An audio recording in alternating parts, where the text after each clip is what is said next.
So, hello everyone, this side Sneha Srivastav. I'm from MBA semester 1 and today I'm going to deal with the accounting and accounting concepts. So, let's moving forward.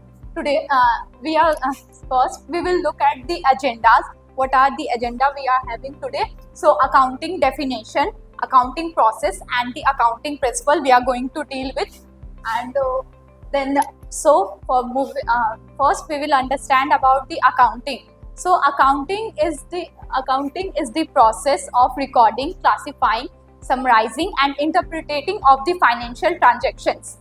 So its main focus is to provide the information to the stakeholders, shareholders for making the decisions.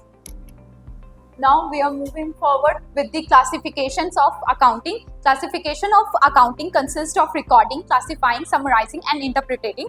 First, recording. Recording basically record all the transactions which occur in the business. So and it usually record in the journal.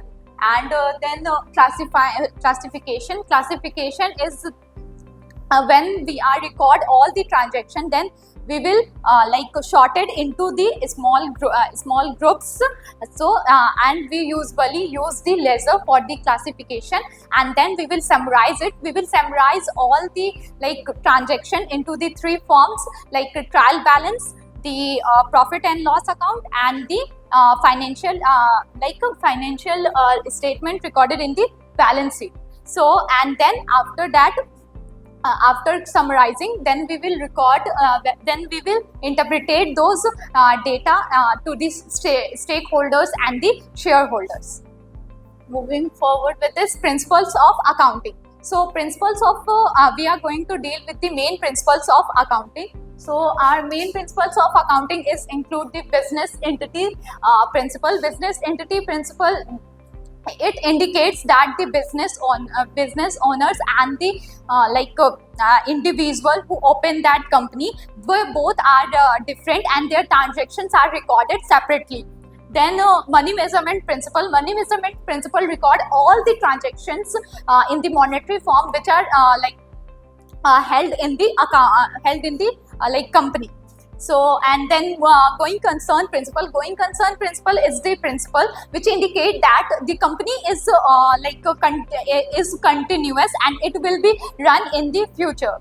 So and then cost principle. Cost principle, it indicates that all the cost should be recorded on the historical cost, not on the current value which are done in the market.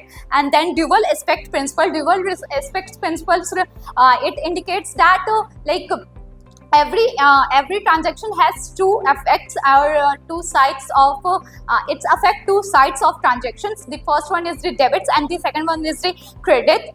And then with the so consistency principle. Consistency principles, it indicates that every organization or the firm or the company they have to follow the same methods of accounting. We will use if a certain company use depreciation. So depreciation, there is different form of depreciation, different we will record depreciation in the different form, like WDV. If written down value method, if someone recorded the written down value method, so every year the company should follow that. And then conservatism principle, it indicates that we should every company should not anticipate the profit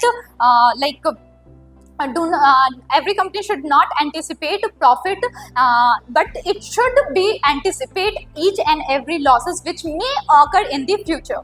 So then the accounting period principle, it indicates that every companies need to show their profit and loss annually, quarterly, and it can vary with the business as well. Now moving forward with this revenue recognition principle, it's indicate that every transaction which earned at that point of time, it should be recorded at that point of time, not when the cash is received.